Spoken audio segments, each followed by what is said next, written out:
I increased the e-commerce brand's Facebook ads revenue from 16K to 150K in just 5 months. Here's how I did it. So this is a case study on how we helped an e-commerce brand go from 16K monthly revenue to 150K monthly revenue in 5 months on Facebook ads, without running constant promotions and while expanding to 4 different regions, which have never been tested before. So here's a video testimonial from them. This is on my YouTube channel, you can check it out. This is Stuart from the Little Oak Company. He was the CFO of the company. Just to show you some results, so I'm not bullshitting you. Here's their Facebook ads results before they started with us. 10K spend with a 16K revenue return at a 1.61x ROI.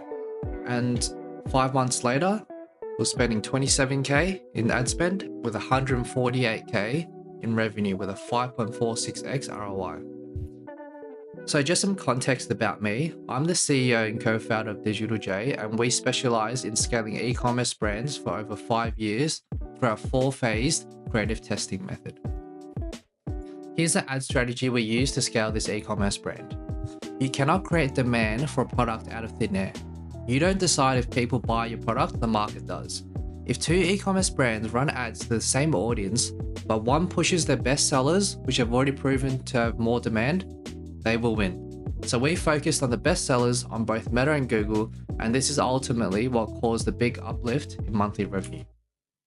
The Digital J phased ad strategy. What I'll cover here. The 4-phase creative testing strategy, how we structure our campaigns to find the best headline, body copy, creative, and audiences. Budget allocation, the audiences we target, Advantage Plus campaigns, how we write our ad copy, what types of creatives work the best, and how to scale your ad spend and revenue. So, this is in summary the phase testing strategy. Phase 1 is a headline test, phase 2 is creative testing, phase 3 is audience testing, and phase 4 is scaling. I'll go into more detail now. So how we structure our campaigns. Our goal is to find the winning formula or the winning ad formula, which consists of the winning headline, creative, and audience. Once we've found these winners, we can put this into a scaling campaign with a high budget. So campaign 1. This is a traffic campaign with 10 ads, which are all identical except the headline. And the winner is the highest unique click-through rate. In campaign 2, with the winning headline, we run a conversion campaign with the 2 to 3 winning headlines, testing different creative. In campaign 3, which is phase 3, with the winning headline and creative, we test different audiences. And in campaign 4, with winning headline, creative, and audience, we put these ads in a scaling campaign with a high budget. So budget allocation. We put 85% of our budget going to cold traffic, with only 15% going to remarketing, because the goal of meta ads is to acquire new customers. However, sometimes we might even change the proportions to maybe 95% cold traffic and 5% remarketing. And there's times where we don't even run any remarketing at all because we rely on backend systems to generate recurring revenue. A lot of brands that we work with have a high repeat customer rate because of solid products. Most of the repeat purchases are done through backend marketing such as email and SMS. Our focus for paid ads is to acquire new customers with Meta while targeting customers who are searching for their product with Google. Real growth comes from acquiring new customers who will become repeat purchasers. And most agencies try to inflate ROAS and CPA numbers by allocating a high proportion of budget to remarketing. And this is not good for long-term growth. Stagnating growth. Remarketing will eventually plateau. This is because your remarketing audiences are capped to a certain amount. There are so many website visitors, there's only so many Instagram engagers, so on and so forth. The previous agency was trying to focus on short-term wins with putting too much emphasis on remarketing, and this hinders long-term growth, and you can only grow if you target new customers. And this is an example of one of the audiences that we target. We're targeting the interest baby powder with this age range in Australia, while excluding purchases in the last 90 days.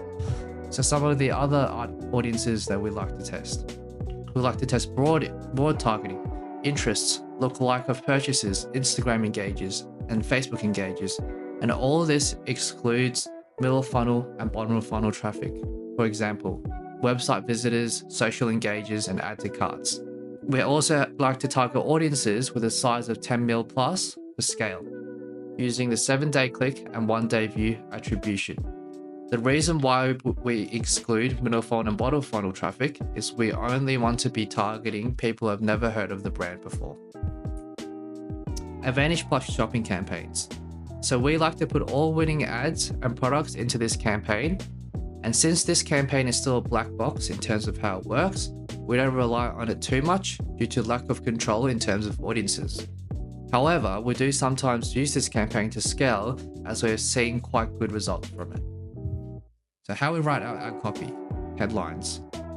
These are the 7 types of headline types that we test: the testimonial, the benefit, the promise, the problem solution, the proclamation, the offer, and the rating and review headline. And alongside these are the examples that we used for our baby formula brand. How we write our ad copy in terms of hooks, and these are just examples. So the problem solution hook: tired of searching for the right marketers to grow your business? Try Maple. Offer hooks: 50 plus sales calls in the next 30 days for your agency or coaching offer, or you don't pay.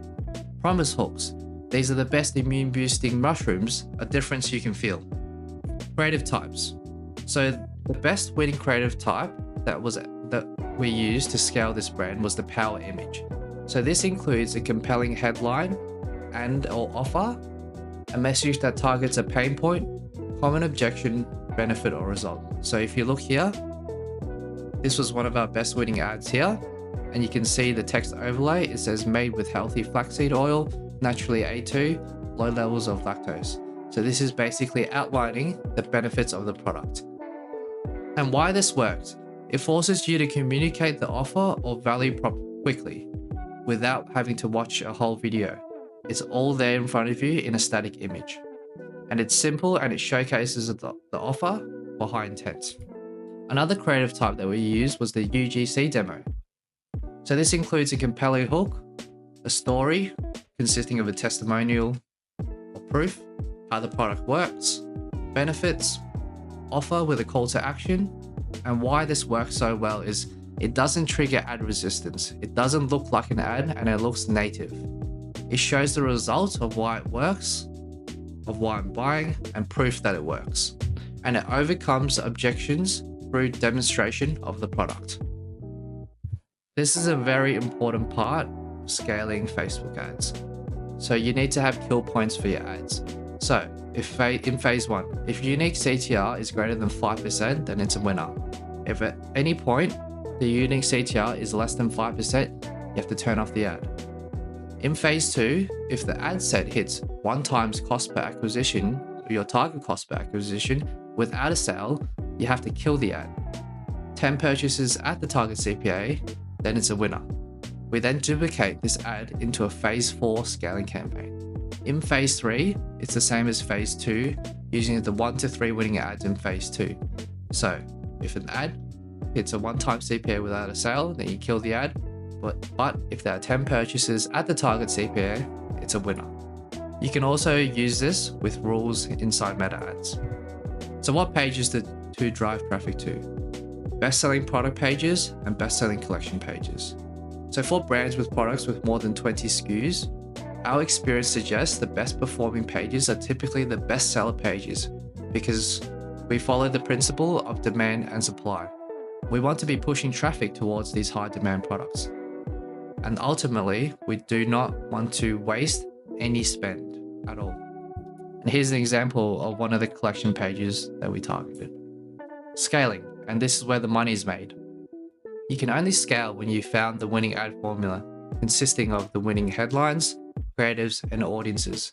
And this ensures that every part of the ad is backed by results-driven data. And how you can scale. So there's multiple ways you can scale. Horizontally and vertically are just a couple of them. Horizontally is where you increase the budget on a campaign or ad set to scale through an audience. Vertically, where you can increase budget by stacking audiences, so think vertical integration in business. You must set your budget high enough to produce 50 conversions per audience per ad set. And you want audiences big enough for scaling with broad, large interests, 10% buyers list, audience sizes of greater than 10 mil plus, as mentioned before. Scaling requires so much spend, you only want your best ads and audiences here. So in terms of setup, there's a few options here. Single ad scaling with an ABO budget, with the number one best ad, with an ad set budget set at 50 conversions per week, times your target CPA divided by 7. So for example, $357 a day with a $50 target CPA. Option 2, ABO scaling. Similar to option 1, but you use the 3 to 4 best ads. Option 3, CBO scaling with the 3 to 5 best audiences. Campaign budget set at 50 conversions per week, similar to option 1 and 2, with the 3 to 4 best winning ads. Option 4 is manual bidding with cost caps. You test it at 1 times CPA, 1.2 times CPA, 1.3 times CPA, and so on and so forth, to see where you get delivery with the 3 to 4 best ads. And finally, option 5, dynamic creative scaling with ABO budgets. This is one ad set with proven creative, proven copy, and proven headlines. So what to do next? So you can protect ROI by killing an underperforming ad set early, 2 to 5 times CPA. If the ad set clears the early kill point, optimize the ad level next. You kill underperforming ads that are not hitting KPI. You find the best winning audiences and move it to your scaling campaign. So this is basically how we were able to scale this baby formula brand to these great monthly revenue numbers in just 5 months. I'll see you in the next one.